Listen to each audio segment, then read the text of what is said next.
luar biasa. Wah, ternyata ada bakat yang terpendam ya. Bisa nyanyi solo ternyata Penta ya. Oh, WL tadi ya. Oh, luar biasa. Ya. Shalom. Shalom. Iya. Shalom juga saya ucapkan kepada yang ibadah online. Mohon maaf tadi ibadah yang pertama terputus karena tadi laptopnya kepanasan. Karena laptop kepanasan jadi ini lagi diatur lagi tekniknya ya. Lagi diatur. Sudah benar? Sudah benar apa Putra? Oke.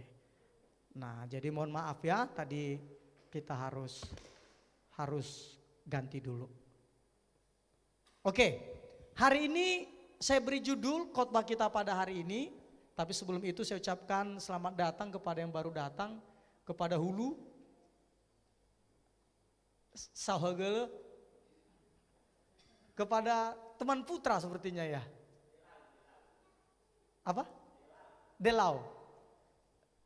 Yahowu Sahagele. Baik ya.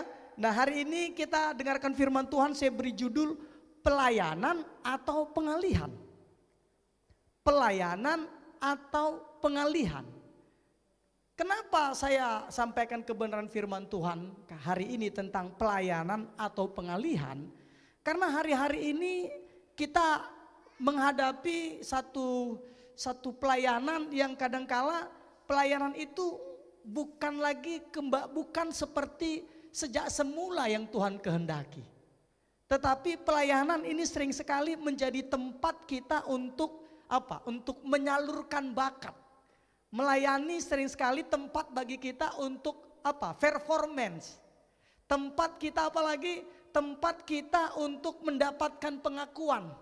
Karena biasanya kalau di kantor mungkin kita tidak diperhatikan, kurang dihargai. Nah kalau di gereja, kalau kita dalam pelayanan, kita dihargai. Dan lebih parahnya lagi ada orang melayani itu akhirnya apa? Akhirnya orang melayani itu adalah untuk apa? Hanya untuk menggali firman saja. Jadi tidak merepresentasikan hidupnya sebagai hidup yang melayani Tuhan. Dan yang lebih parahnya lagi pelayanan dijadikan mata pencaharian. Jadi dijadikan mata pencaharian. Padahal saya dan istri, kami sepakat. Kami sudah menghidupi ini bertahun-tahun bahwa kami ini hidup bukan dari pelayanan. Kami hidup dari Tuhan yang kami layani. Ini dua hal yang sangat-sangat berbeda. Kami hidup bukan dari pelayanan tetapi dari Tuhan yang kami layani. Duh, kalau begitu nanti gimana makannya? Percayalah. Karena kita hamba Tuhan. Tuhan pemilik langit dan bumi beserta segala isinya. Pasti orang yang mengandalkan Tuhan tidak akan dipermalukan. Dan terbukti hingga hari ini kami ada sebagaimana ada. Melayani Bapak Ibu orang-orang muda di tempat ini. Menjadi apalagi? Menjadi donatur bagi siswa maupun mahasiswa. Ini semuanya karena berkat kemurahan Tuhan. Ya, nah oleh karena itu ini pelayanan. Berikutnya lagi, kenapa saya katakan pengalihan? Pelayanan atau pengalihan? Karena di sini ya proses ini kalau arti pengalihan itu adalah proses cara perbuatan mengalihkan, pemindahan, penggantian, penukaran, pengubahan. Nah sering sekali pelayanan itu dijadikan penggantian. Kenapa saya katakan dijadikan penggantian? Karena di hari Senin sampai hari Sabtu melakukan dosa. Yang terlibat di dalam bisnis masih tipu-tipu. Yang berdagang masih tidak jujur. Setengah jujur. Makanya saya katakan setengah kebenaran itu lebih jahat dari kejahatan itu sendiri. Saya ulang lagi ya, setengah kebenaran itu lebih jahat dari kejahatan itu sendiri. Karena apa? Kalau jahat orang sudah tahu, tapi kalau udah setengah benar, nah orang biasanya terkecoh. Makanya saya katakan tadi, setengah kebenaran itu lebih jahat dari kejahatan itu sendiri. Nah, jadi pengalihan. Apalagi ada lagi jadi penggantian bahwa seolah-olah pelayanan ini bisa menggantikan perbuatan-perbuatan kita yang jahat di hari-hari sebelumnya. Saya masih tahu ada orang maaf kata statusnya luar biasa di gereja. Tapi punya istri simpanan. Tiap hari kerjanya apa? Kirimin firman Tuhan. renungan harian. Kirim firman Tuhan, renungan harian. Padahal punya istri simpanan, disimpan di apartemen. Apalagi banyak orang jadi melayani untuk menenangkan rasa bersalahnya. Karena apa? Karena kembali lagi seperti saya katakan tadi, karena menipu, karena tidak jujur di dalam melaksanakan bisnis. Akhirnya apa? Mereka terlibat di dalam pelayanan. Untuk apa? Untuk mengalihkan. Maka saya katakan tadi apa? Penggantian, penukaran. Beranggapan kalau saya sungguh-sungguh melayani di hari Minggu, dosa-dosa saya yang sebelumnya diampuni. Penebusan hanya terjadi oleh apa? Oleh karya Tuhan Yesus di kayu salib. Bukan dari apa yang kita lakukan. Kita tidak bisa menebus kesalahan kita. Kita tidak bisa mengganti kesalahan kita di hari-hari sebelumnya. Kita ganti dalam terlibat dalam pelayanan. Nah, ini apa dikatakan? Makanya firman Tuhan katakan di dalam 1 Samuel 15 ayat 22. 1 Samuel 15 ayat 22, kita akan baca bersama-sama. Ini Samuel tegur Saul. Apa dikatakan? Kita baca sama-sama. 1, 2, 3. Tetapi jawab Samuel, apakah Tuhan itu berkenan kepada korban bakaran dan korban sembelihan sama seperti kepada mendengarkan suara Tuhan? Sesungguhnya mendengarkan lebih baik daripada korban sembelihan, memperhatikan lebih baik daripada lemak domba-domba jantan. Lihat, Alkitab katakan sesungguhnya mendengarkan lebih baik daripada korban sembelihan, memperhatikan lebih baik daripada lemak domba-domba jantan. Nah, makanya juga kalau kita baca nanti di dalam Yesaya, di mana Nabi Yesaya juga menegur orang Israel. Di dalam Yesaya 29 ayat 13. Yesaya 29 ayat 13. Apa dikatakan? Sudah ketemu? Kita baca sama-sama lagi karena satu ayat. 1, 2, 3. Dan Tuhan telah berfirman, oleh karena bangsa ini datang mendekat dengan mulutnya dan memuliakan aku dengan bibirnya, padahal hatinya menjauh daripadaku, dan ibadahnya kepadaku hanyalah perintah manusia yang dihafalkan. Nah, ini banyak orang hari-hari seperti itu. Memuji Tuhan, menyembah Tuhan di ibadah. Tetapi ketika keluar dari gereja, kelakuannya masih sama. Sedikit saja disalib, langsung apa? Langsung emosinya tingkat tinggi. Langsung mau dikejar. Pendi tidak seperti itu. Amin Pendi. Jadi hanya sedikit aja disalib udah emosi tingkat tinggi. Kan begitu. Nah, emosi sudah tingkat tinggi. Nah, inilah namanya saya katakan tadi, ini pelayanan atau pengalihan. Nah, hal ini juga akhirnya apa? Dikutip oleh Tuhan Yesus. Jadi Yesaya 29 ayat 13 ini dikutip oleh Tuhan Yesus di dalam Matius 15 ayat 8 sampai 9. Matius 15 ayat 8 sampai 9.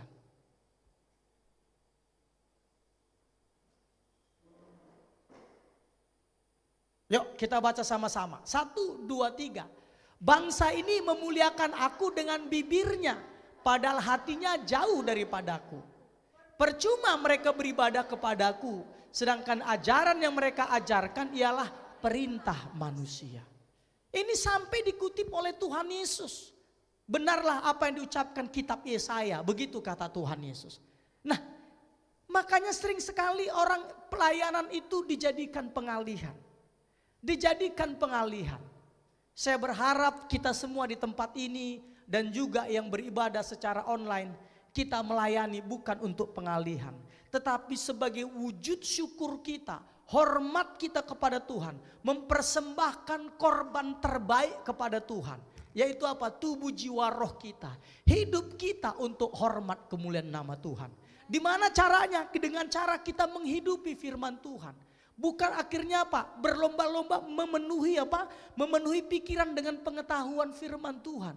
Sehingga ketika ada Kristen progresif, semuanya heboh tentang Kristen progresif. Kenapa semuanya heboh? Karena kita ini ingin menambah pengetahuan, tapi tidak mau mengubah hidup kita, tidak mau mengubah kebiasaan kita, tidak mau mengubah karakter kita. Seharusnya makin hari ketika kita mendengarkan firman Tuhan, karakter kita makin diperbaharui. Hari demi hari menjadi serupa dengan Kristus. Jangan nanti Yesus bilang mulut mereka memuji Tuhan tapi hatinya menjauh daripadaku. Itu buktinya kelakuannya masih sama seperti puluhan tahun yang lalu. Masih sama seperti beberapa tahun yang lalu. Seharusnya ketika orang ketemu dengan kita, mereka kaget. Nggak nyangka ya saya ketemu sama contohnya dengan Julius. Wah, dulu supir angkot, kan begitu kan? Udah gitu selalu nongkrong di gang nyamuk, kan begitu. Nah, kenapa saya berani cerita begini? Ingat, ini bukan aib, karena sudah merdeka. Kalau tidak merdeka memang itu adalah aib. Karena sudah merdeka, nongkrong di gang nyamuk ngapain? Minum tua sambil nyanyi. Nah, tapi puji Tuhan hari-hari ini hidupnya itu menjadi berkat bagi teman-temannya. Menjadi inspirasi, karena apa? Bertahun-tahun sopir angkot. Supir angkotnya mending angkot yang sehat. Wipernya enggak ada. Ketika datang hujan, ketika kita sewa untuk berangkat ke gereja, kita sewa. Saya bingung loh, ini kok hujan nih, gimana cara ngatasinya? Tiba-tiba dia ambil wiper di dashboard mobil. Ternyata dia pakai tangannya begini. Manual pakai tangan. Nah seperti itu. Manual. Tapi sekarang puji Tuhan saudaraku, oleh karena kemurahan Tuhan, dia diberkati. Dan kemarin dia liburan ke luar negeri, ke Bangkok. Coba, luar biasa enggak? Dia bisa liburan ke Bangkok. Padahal dulu dia nongkrongnya ada apa? Di gang nyamuk. Nah ini kenapa? Ya ini dia seharusnya. Jadi ketika kita terlibat dalam pelayanan, orang melihat kita mengalami perubahan yang drastis. Orang melihat kita, mereka heran, mereka tercengang, kok bisa ya? Orang ini dulunya ini, tapi saat ini kok bisa berubah sekali ya? Orang ini dulunya penjahat, kenapa sekarang ini baik sekali ya? Seperti waktu saya pernah cerita ketika saya khotbah di Jambi. Waktu dibilang pengkhotbahnya Pendeta Tommy Ringo. Ada orang selayang di situ, dia bilang enggak mungkin. Enggak mungkin itu Bang Tommy, dia bilang. Itu enggak mungkin, paling itu adiknya. Wajah mereka mirip, battle dia bilang. Kenapa? Karena masa lalu yang dulu kelam. Tapi sampai mereka datang ke rumah Pak Pendeta untuk memastikan ini Betel atau Tommy. Dan ketika dia melihat saya, tanpa kami sudah tidak ketemu belasan tahun, bukan dia bilang shalom bang, dia langsung teriak kepada Bapak Gembala tempat saya nginap. Om, abang ini bandel kali dulunya om, dia bilang. Nah, kenapa bisa? Karena itu tadi, ketika kita terlibat dalam pelayanan, karakter kita juga harus mulai mengalami pembaruan. Karakter kita, sikap kita mulai mengalami pembaruan. Katakan amin. Nah, di sini kalau kita lihat, kalau kita pelayanan, tapi tanpa kita sadari, kita jadikan itu pengalihan. Itu kalau Alkitab katakan itu adalah hipokrit. Hipokrit. Tahu hipokrit? Hipokrit apa ya? Munafik. Munafik. Jadi melakukan ibadah kelihatannya keren, setiap hari Minggu datang ibadah, terlibat di dalam pelayanan, tetapi kelakuannya tidak mencerminkan mengalami perjumpaan dengan Yesus. Nah, di sini ada beberapa saya catat. Yang pertama, praktek beribadahnya hanya bersifat formalitas atau tradisional tanpa adanya penghayatan yang sungguh-sungguh. Jadi karena orang Kristen ya wajib hari Minggu ke gereja. Jadi ibadahnya bersifat formalitas tanpa adanya penghayatan yang sungguh-sungguh. Apalagi perilaku yang tidak sesuai dengan nilai-nilai firman Tuhan. Baru apa? Sikap meremehkan atau mengabaikan ajaran Allah dalam kehidupan sehari-hari. Sikapnya apa? Itu tadi, nipu masih nipu, bohong masih bohong, mencuri masih mencuri, selingkuh masih selingkuh. Nah ini enggak boleh. Kita sebagai umat Tuhan enggak boleh seperti itu. Nah akhirnya apa? Kalau kita memiliki sifat seperti ini saya ada contoh-contoh ya yang bisa saya katakan tadi munafik. Ini dia. Yang pertama itu apa? Berpura-pura menjalankan ajaran kekristenan di depan orang lain, tetapi melakukan dosa secara tersembunyi. Kalau dilihat orang, wih, dia rohani sekali. Dia rohani. Tetapi ketika dia tidak ada yang melihat, kelakuannya berantakan. Ini tidak boleh. Ini namanya munafik. Kita mau datang ke gereja, ketemu dengan Tuhan, firman Tuhan yang disampaikan, itu mengubahkan hidup kita. Sehingga setiap kita keluar dari ibadah, orang melihat kita sangat-sangat berbeda dari sebelum-sebelumnya. Katakan amin. Apalagi yang kedua, ini kalau kita munafik itu akhirnya apa? Mengutamakan kepentingan pribadi atau dunia materi daripada mengutamakan hubungan yang benar dengan Tuhan dan sesama. Nah, kenapa saya bilang gini? Banyak orang ke gereja itu untuk membangun jaringan. Boleh enggak sih? Sah-sah saja menurut saya. Tetapi di atas itu semua kita harus datang beribadah itu untuk mempersembahkan yang berharga kepada Tuhan. Memang datang untuk menyembah Dia. Jadi boleh enggak? Sah-sah saja. Apa? Sekali nyelam, minum air, tangkap ikan. Boleh enggak Pak Agam kita ibadah sambil ini cari-cari jodoh? Saya kira sah-sah saja. Kalau dari sisi saya. Daripada cari jodohnya di apa? Di pengkolan, di halte, ya kan? Kan lebih bagus cari jodoh di gereja. Tapi levelnya tidak cukup berhenti di situ saja. Itu maksud saya. Jadi kita harus naikkan bahwa saya datang beribadah ini untuk memuji Tuhan, untuk menyenangkan Tuhan. Itu dia tadi. Apalagi di sini. Nah, ini yang banyak ini. Kalau kita munafik itu menyalahgunakan posisi atau kuasa dalam gereja atau masyarakat untuk keuntungan pribadi tanpa memperhatikan keadilan dan kebaikan bersama. Artinya bagaimana? Kadangkala pendeta contohnya. Jadi otoriter. Kenapa pendeta dulu pertama saya ngomong? Karena saya pendeta kan begitu, gembala. Jadi saya sedang ngomong kepada diri saya sendiri. Ingat firman Tuhan pedang bermata dua.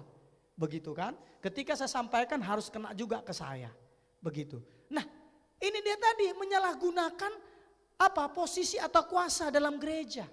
Atau di dalam masyarakat. Atau kadangkala kita menggunakan otoritas kita sebagai si abangan, si kakaan kepada adik-adik kita semena-mena. Tidak boleh seperti itu. Dan ini lagi, apa itu yang paling ngeri ini? Yang paling ngeri orang hipokrit ini atau yang munafik ini mereka ini apa? Menunjukkan kesetiaan hanya ketika ada keuntungan pribadi yang diperoleh. Ini yang bahaya banget. Jadi menunjukkan kesetiaan hanya ketika ada manfaat atau keuntungan pribadi yang diperoleh. Bukan karena kasih dan kepatuhan kepada Tuhan. Kenapa saya bilang begini? Banyak orang datang ke Pak Agam, tolong doakan begitu. Nanti kalau nanti sudah didoakan nanti diberkati nanti persepuluhan untuk GBI Tahta Daud. Oke, kita doakan sampai saya datang ke tempat. Setelah kita doakan, lakulah tempat itu. Dan orang itu tak nongol-nongol sampai bertahun-tahun. Ternyata apa? Ternyata sudah laku dan persepuluhannya tidak sesuai dengan yang dijanjikan. Karena waktu itu dia lihat alat musik kita enggak lengkap. Dia senang mau bantu di alat musik. Udah. Ternyata dia diberkati, ya dia lupa dengan kita. Ternyata setahun 2 tahun kemudian dia nongol lagi. Dan dia minta maaf, aduh maaf ini Pak Pendeta. Dia bilang, waduh saya lupa kemarin waktu saya diinikan. Dia bilang, waduh saya mohon maaf ini. Saya lagi susah nih Pak Pendeta, tolong dong didoain. Kita doain. Dan terulang lagi. Sampai berapa kali? Berkali-kali, sampai lupa saya menghitungnya. Nah ini saya bilang tadi, menunjukkan kesetiaan hanya ketika ada manfaat atau keuntungan pribadi yang diperoleh, bukan karena kasih dan kepatuhan kepada Tuhan. Ini dia. Dulu di gereja kita ini, ketika masih susah, wah enak kita diskusi. Enak. Sudah ketika mengalami terobosan dalam keuangannya, apa yang terjadi? Mulai mengatur gembalanya. Mengatur gembalanya. Akhirnya apa yang terjadi? Hari-hari ini, ya menurut saya prihatin saya. Prihatin saya. Saya ingin bantu, saya ingin tolong, tapi saya lagi berpikir gimana caranya. Begitu juga ada orang apa tadi? Udah susah sekali hidupnya. Mobil mau dijual. Sudah akhirnya kita ketemukan koneksi dalam dia berbisnis. Dan puji Tuhan bisnisnya akhirnya jalan. Dan akhirnya hanya karena beda pendapat, orang tersebut kurang ajar. Saya mau beritahukan ini, saya bilang tadi apa? Menunjukkan kesetiaan hanya ketika ada manfaat pribadi. Karena merasa diberkati, mau suka-sukanya. Nah, ini yang tidak boleh kita lakukan. Jadi kita harus menunjukkan kesetiaan itu karena kasih dan kepatuhan kita kepada Tuhan. Contohnya di dalam gereja. Ada enggak gembala yang sempurna? Enggak ada kecuali Yesus. Tapi saya mau beritahu, yang diciptakan sempurna pun itu bisa mengecewakan. Yang sempurna aja bisa mengecewakan. Siapa? Iblis, ya kan? Gambarkan apa? Gambar kesempurnaan engkau. Begitu kan? Tapi mengecewakan. Buktinya dia memberontak kepada Tuhan. Padahal dia adalah gambar kesempurnaan. Jadi artinya apa? Yang sempurna aja bisa mengecewakan, apalagi gembala yang banyak keterbatasannya. Makanya itu tinggal tergantung respon kita. Apalagi Yesus yang tanpa dosa. Yesus memilih berapa? 12 muridnya. Ini Yesus sendiri memilih. Tapi ingat ketika Yesus ditangkap di Taman Getsemane, semua murid-muridnya apa? Meninggalkan dia. Artinya apa? Artinya orang pasti akan mengecewakan kita. Sehebat apapun pasti akan mengecewakan kita. Tapi yang perlu kita jaga adalah sikap hati kita. Sikap hati kita, respon kita, itu yang perlu dijaga. Itu yang perlu dijaga. Kenapa saya katakan demikian? Ayo kita itu menunjukkan kesetiaan itu adalah karena apa? Karena kasih, karena kepatuhan kita kepada Tuhan. Daud, bisa enggak Daud kecewa dengan Saul? Bisa banget. Bayangkan selama Alkitab katakan kalau 40 hari berturut-turut itu Goliat itu apa? Mempermalukan pasukan Israel, barisan Allah dikatakan. Tapi ketika Daud dapat mengalahkan Goliat, yang dia dapat apa? Bukan penghormatan, tetapi apa? Siasat licik yang dia dapat. Sehingga berkali-kali Daud itu mau dibunuh oleh Saul. Jadi bukan penghargaan yang didapat, justru apa? Trik-trik bagaimana cara membunuh dia. Bahkan Daud pernah menjadi apa? Penjahat nomor 1 di Israel. Sehingga sampai Raja Saul dan panglimanya itu mengejar Daud. Tapi respon Daud apa? Respon Daud ketika ketika salah satu pasukannya bilang, jangan kau bunuh, biar ini adalah waktunya Tuhan. Sekali aja ku tancapkan dia langsung mati. Dia bilang, jangan kau usik hamba Tuhan yang diurapi ini. Padahal udah jelas-jelas roh Allah keluar dari Saul. Karena Saul waktu itu kalau dia kerasukan iblis kan begitu, setan, Daud yang main kecapi untuk dia. Tapi Daud tidak berani. Nah Daud ketika memanggil Saul, manggil apa dia? Dia memanggil Bapakku. Dia panggil Bapakku. Dia bilang, dia menamakan dirinya hambamu Daud. Ini aku hambamu Daud. Nah inilah namanya respon. Respon. Karena tidak mungkin selama di dunia ini pasti orang akan mengecewakan kita. Nah kenapa saya sampaikan ini? Supaya ketika kita pelayanan ada gesekan kiri, gesekan kanan. Jangan langsung kabur. Jangan beranggapan oh masih ada kok pelayanan di tempat lain. Percayalah kita tidak akan bertumbuh maksimal seperti yang Tuhan kehendaki. Ayo kita belajar bertahan. Sampai kapan Pak Gem? Sampai kita sudah tidak dibutuhkan. Buktinya kita tidak dibutuhkan adalah ya kita tidak dijadwal nih Pak Gem. Udah bertahun-tahun saya di sini tidak dijadwal. Itu boleh. Tetapi ketika kita masih diberi kesempatan untuk melayani, ada gesekan kiri kanan, tidak apa-apa. Itu adalah pendewasaan. Besi menajamkan besi, manusia menajamkan sesamanya. Ya, nah kenapa saya sampaikan ini rekan-rekan? Karena saya sangat-sangat miris melihat pelayanan dijadikan prestise. Jadi pelayanan itu menjadi suatu prestise. Prestise apa nih ya? Jadi kayak kebanggaan. Kebanggaan yang berlebih. Sehingga apa? Sehingga layak untuk dipertontonkan di media sosial. Saya berharap yang hadir di tempat ini maupun yang beribadah secara online, yuk enggak apa-apa kita tampil beda. Enggak apa-apa kita enggak lazim. Kita menjadi orang yang tidak lazim. Enggak apa-apa. Kita enggak menjadi orang populer. Enggak apa-apa. Yang penting hidup kita selaras dengan firman Tuhan. Enggak apa-apa. Enggak apa-apa kita tidak dikenal. Yang penting Tuhan Yesus mengenal kita. Katakan amin. Iya, enggak apa-apa. Nah caranya bagaimana? Itu tadi saya katakan, ayo kita melayani itu karena kasih dan kepatuhan kita kepada Tuhan. Kita melayani, apalagi kita melayani itu adalah benar-benar arti pelayanan itu adalah menyiapkan apa-apa yang dibutuhkan oleh orang yang dilayani. Saya ulang ya, melayani itu adalah menyiapkan apa-apa yang dibutuhkan oleh orang yang dilayani. Jadi ayo kita mulai ringankan tangan kita. Saya kemarin ngomong sama Yani saya bilang, yang membedakan pemimpin dengan pengikut adalah inisiatif, saya bilang.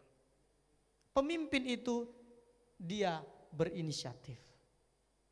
Nah artinya apa? Yuk mulai hari ini yuk terus lagi kita tingkatkan pelayanan kita. Yuk terus lagi kita tingkatkan pelayanan kita. Kalau ibadah kita suka terlambat hari-hari ini mau diapain? Memang seperti itu keadaannya hari-hari ini. Ya udah tinggal respon kita yang perlu kita jaga. Karena apa? Kita udah datang nanti jam 11 kurang masih belum bisa juga kita masuk ke dalam. Ya udah dinikmati aja. Responnya yang dijaga. Seperti itu. Ya. Nah makanya saya katakan pelayanan itu bukan pengalihan. Jangan pernah gantikan. Jangan jadikan pelayanan itu tempat penebusan. Pelayanan bukan tempat penebusan, bukan. Pelayanan bukan untuk menebus dosa-dosa kita, enggak. Pelayanan bukan tempat penebusan. Pelayanan adalah tempat kita mempersembahkan yang terbaik kepada Tuhan. Tempat kita memberikan hati kita, memberikan tenaga kita, memberikan semuanya untuk Tuhan. Ketika kita lakukan, percayalah.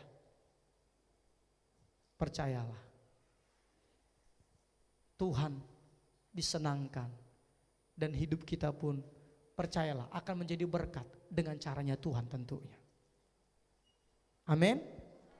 Jadi doa saya bagi hamba-hamba Tuhan yang ada di gedung gereja ini maupun beribadah secara online. Yuk mulai hari ini ketika kita melayani kasih yang terbaik.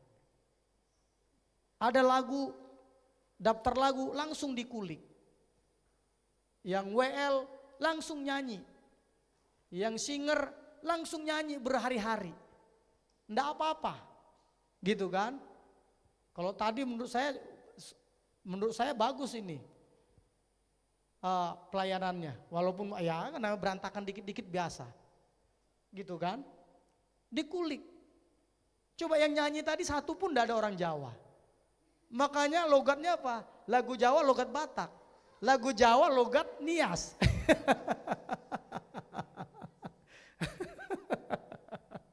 Nggak apa-apa gitu loh. Yang penting di rumah udah dipelajari, dikulik. Nanti juga TD Worship mulai berbeda pelayanannya. Kita enggak cari tenar. Kita cari perkenanan Tuhan. Cari perkenanan Tuhan. Nanti ketenaran itu pasti datangnya dari Tuhan. Dengan caranya Tuhan, dengan caranya yang ajaib. Jadi itu saja mau sampaikan kepada rekan-rekannya. Jadi datang ke gereja ini yang bertugas, enggak apa-apa.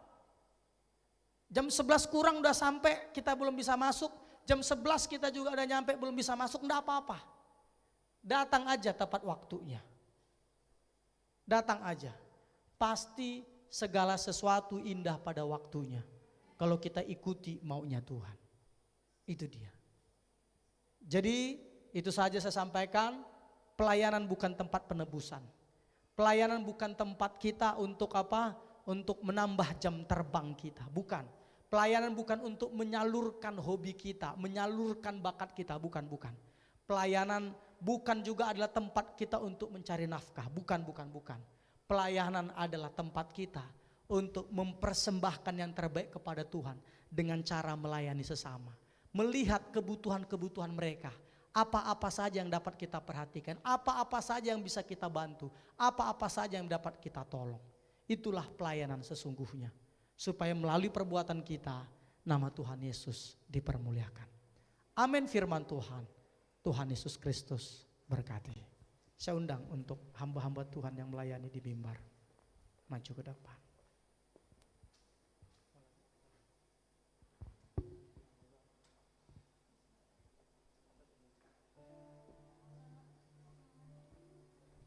Terima kasih. Terima kasih. Terima kasih.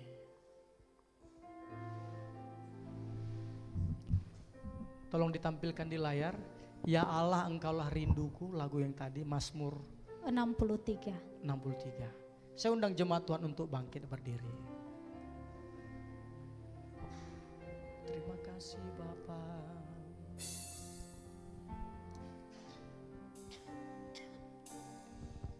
Ya Allah, Engkaulah rinduku, jiwaku haus kepadamu. Amin. Seperti tanah kering, tiada berair, tak tahan ku menantikanmu. Dan ku pandang kau di tempat kudus,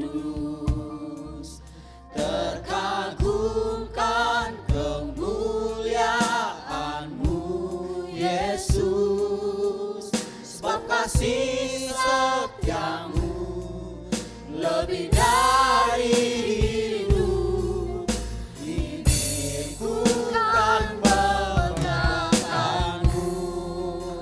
Nyanyikan lagu yang dari awal.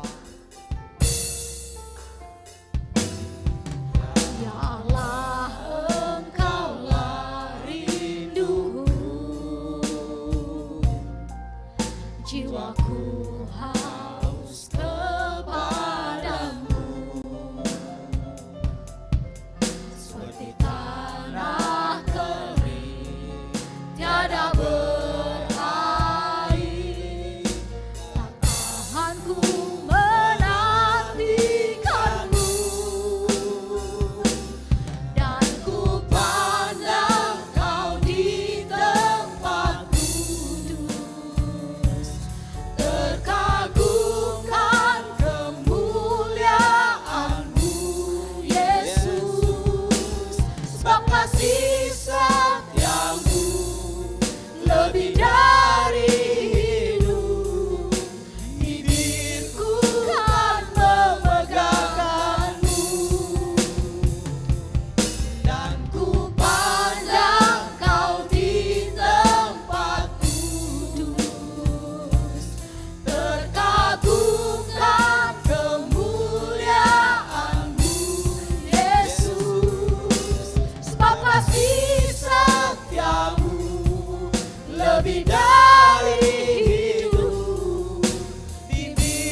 kami melayani untuk performa. Ampuni kami bila kami melayani untuk menyalurkan bakat. Hanya menyalurkan bakat. Ampuni kami bila kami melayani hanya butuh pengakuan. Amin. Ampuni kami jika kami pelayanan untuk mencari nafkah. Karena kami hidup karena percaya bukan karena melihat. Ampuni kami.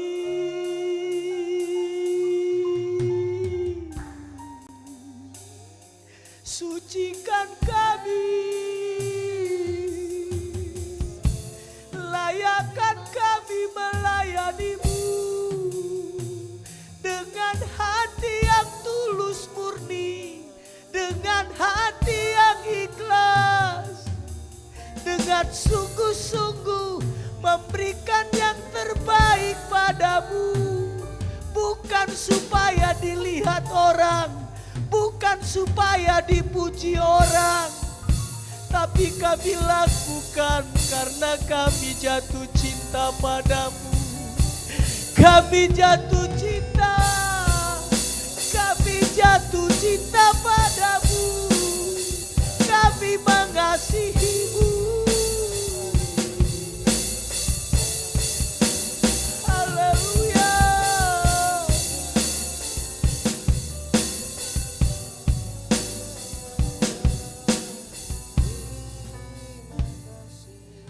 Terima kasih Bapa.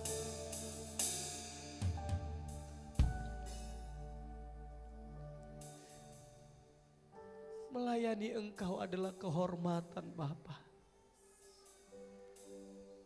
Tapi kami mau melayani Engkau. Kami tidak mengambil kemuliaan. Kami tidak mau mengambil kemuliaan. Biar Engkau makin besar, kami makin kecil Tuhan.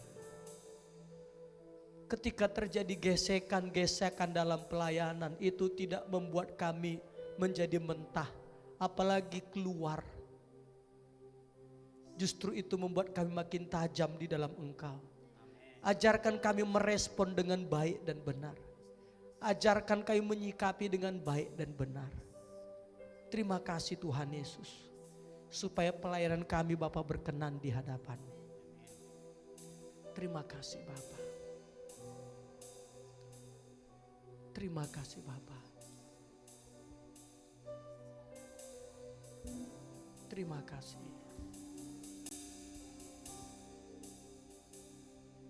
Ku hidup karena percaya Kau yang berjanji setia. Pengharapanku selalu ada di dalam-Mu. Ku tidak akan menyerah meski dalam kesesakan. Seluruh hidupku dalam genggaman-Mu. Aku punya Tuhan yang besar. Aku punya Tuhan yang besar, yang telah berjanji dan sanggup menggenapi. Imanku bersepakat percaya kuasa-Nya. Ku terima sekarang kemenangan dari-Mu. Aku punya Tuhan yang besar. Aku punya Tuhan yang besar. Waktu selanjutnya saya serahkan kepada worship leader. Yang telah berjanji dan sanggup menggenapi. Imanku bersepakat percaya kuasa-Nya.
dalam nama Tuhan Yesus.